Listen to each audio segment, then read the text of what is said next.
எப்பொழுதும் என்னாலும் உன்னுடைய பூபாலம் இல்லையே எங்குமே என்னுடைய ஆகாயம். ஜன்னல் வழி நாள்தோறும் மின்னல் ஒன்று கை காட்டும். அம்மம்மா என்னைத்தான் ஆசைகளில் நீராட்டும். எனக்கும் உனக்கும் இருக்கும் நெருக்கம்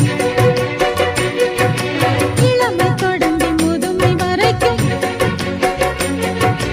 இரவும் பகலும் உறவை வளர்க்கும். இடையில் இருக்கும் தடையை தகர்க்கும். விலகாத